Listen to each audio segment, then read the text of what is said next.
ये सारे ऊंट समुद्र से तैर कर इस जजीरे पर आए हैं। इसके बारे में बस्सी क्या कहते हैं, पहले वो सुन लेते हैं। कौन सी तरह का ऊंट है जो तैर सकता है? मेरी खोपड़ी फट गई।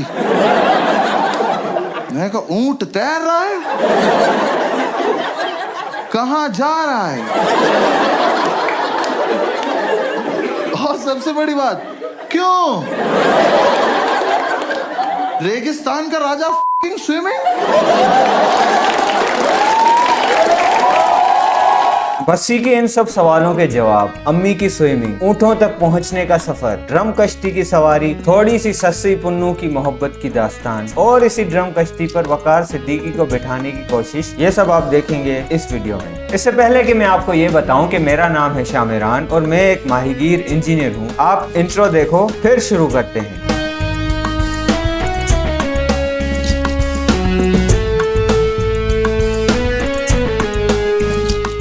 आओ बच्चों, शामू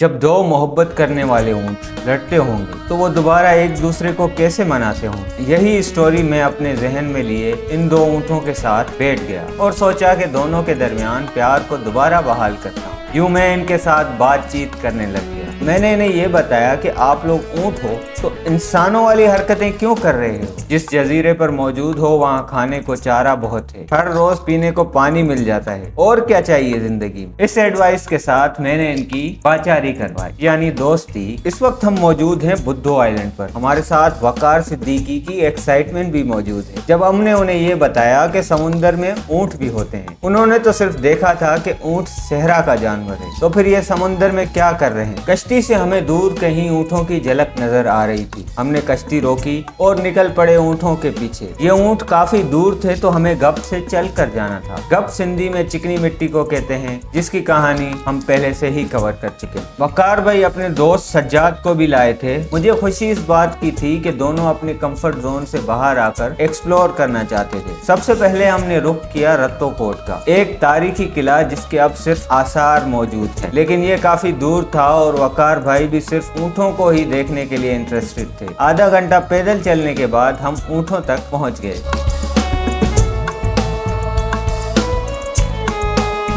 लेकिन कुछ ही देर बाद इन ऊँटों ने हमारे साथ एक प्रैंक भी किया, ये आप आगे देखेंगे। वकार भाई ऊँटों को देखकर कितना एक्साइटेड थे, ये आप उनकी वीडियो में देख सकते हैं। लेकिन अभी नहीं जाना वीडियो देखने। जब ऊँट ने दहाड़ लगाई और अली कैमरा के फ्रेम से गायब हुआ, तब मुझे शायद थोड़ा एहसास हुआ कि ऊँट से डरना भी चाहिए।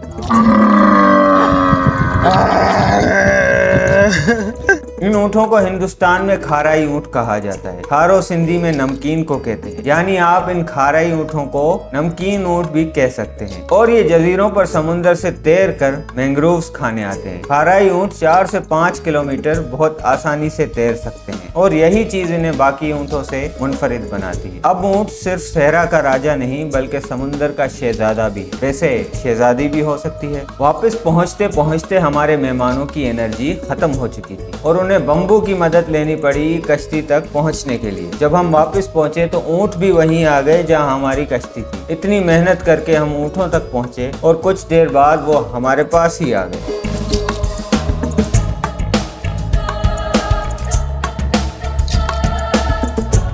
मेरा ऊँटों से सामना होता है तो मुझे दो ही चीजें जहन में आती हैं। एक तो बचपन में हम प्लास्टिक के सिक्के लेते थे और हमें बताया जाता था कि इन सिक्कों को अगर ऊँट के पैरों के नीचे रखो तो ये असली हो जाएंगे। हाँ, बचपन में बेवकूफ़ बनाना काफ़ी आसान होता है और कहीं ज़्यादातर पाकिस्तानी भी अभी तक बचपन की ज़िंदगी ही तो नहीं गुजार रहे। दूसरी चीज़ जो मेरे जहन में आती है वो है सस्सुई पुन्नू की मोहब्बत की दास्तान।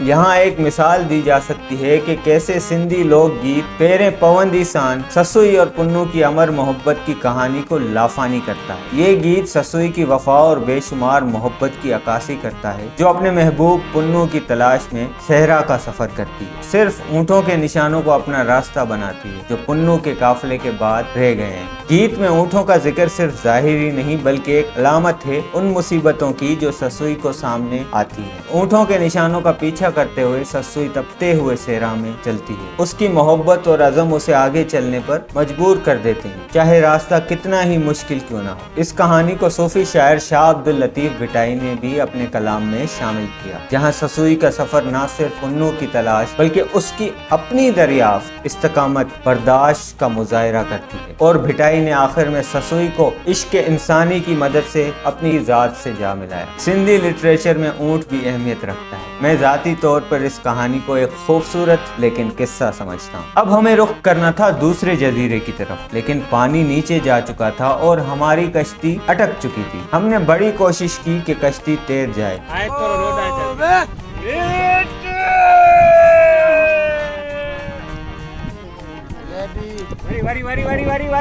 लेकिन बहुत जोर लगाने के बावजूद हम असफल रहे। जजीरे पर कितने ऊँट हैं? ये सवाल अभी ऊँट के मालिकान से पूछना बाकी है। अब हमारे पास एक और घंटा था, तो मैंने ड्रम कश्ती उठाई और उसको चलाना शुरू कर दिया। अम्मी को भी अपने बचपन की यादें ताज़ा करनी थी, तो वो भी मेरे साथ आ गई। आज भी अम्मी मुझसे अच्छा तैर सकती हैं। उन्होंने बताया कि वो इस जगह पर दोबारा 22 साल के बाद आकर स्विमिंग कर रही हैं। इस ट्रिप से अम्मी मुकम्मल तौर पर रिफ्रेश हो गई थी और एक माँ बेटे के दरमियान की मोहब्बत का रिश्ता मजीद मजबूत हो गया। ऊँटों को देखकर जब हम वापस आए थे तो वकार भाई का माइक गप में गिर गया था और वो उसे जिंदा करने की भरपूर कोशिश कर रहे थे, लेकिन वो नाकाम रहे। ये बात मैंने उन्हें पहले ही बता दी थी, क्योंकि हमारा जंगल सीरीज रिकॉर्ड करने के दौरान मेरा मोबाइल भी बुरी तरह गिरा था। अब वकार भाई ने भी इसरार किया कि वो भी इस ड्रम कश्ती को चलाएंगे, लेकिन ये इतना आसान नहीं था और 4 लोगों ने तो उन्हें बैलेंस करने की कोशिश की, तब जाके वो कुछ संभले। इस पॉइंट पर आकर ये स्क्रिप्ट लिखते हुए मुझे एहसास हो रहा है कि ये व्लॉग काफी लंबा हो गया है और अभी तो मुझे इस वीडियो के एंड में बहुत इंपॉर्टेंट मैसेज देना है, ताकि आप भी इस मिशन में हमारा साथ दें। सब ने ड्रम कश्ती ट्राई कर ली तो बच्चे कैसे पीछे रह सकते थे। इनको भी बिठाकर मैं थोड़ा बड़े पानी में लेकर गया।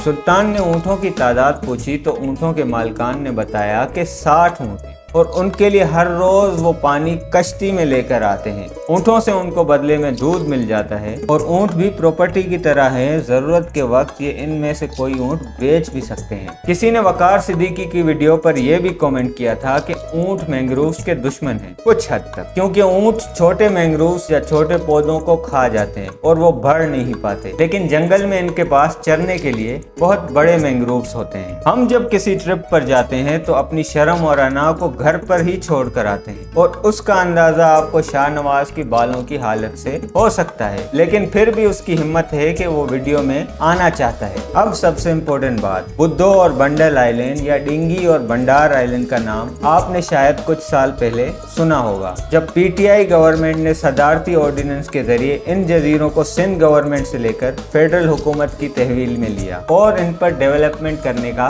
प्लान बनाया। इस तरह की डेवलपमेंट से माहीगीरों का क्या हाल होने वाला था, इसका अंदाजा हमें माजी की मिसालों से मिल जाता है। सरकार को पहले चाहिए कि जिस कोरंगी क्रीक के मुंह में ये जजीरे हैं वहां से आने वाले गटर को साफ करें, क्योंकि ये जजीरे 100 से जायद किस्म की मछलियों, 50 से जायद परिंदे, 3 किस्म की डॉल्फिन, कछुए और मैंग्रोव्स के जंगलात का घर है। इन जजीरों को जैसे रामसर कन्वेंशन में बताया गया है प्रोटेक्टेड तस्लीम किया जाए और इनका तहफ़्फ़ुज़ करें। यहाँ तारीखी अहमियत के हामिल रत्तो कोट को दोबारा बहाल करके गैर मुल्की टूरिस्ट के लिए एक अच्छा मकाम बनाया जा सकता है। आप सिर्फ यहाँ के लोगों में इन्वेस्ट करके इनको लेब्स बना करते हैं ताकि ये रिसर्च करें, एजुकेशन में इस इकोसिस्टम को डालें, माहीगीरों को लेटेस्ट फिशिंग टेक्नोलॉजीज के बारे में पढ़ाएं। ये वो सारी चीजें हैं जिनकी कमी मुझे महसूस हुई थी। मैं इस बात पर जितना स्ट्रेस करूँ उतना कम होगा कि हम माहीगीरों के लिए ये कितना जरूरी है। इसी के साथ मिलते हैं अगली वीडियो में।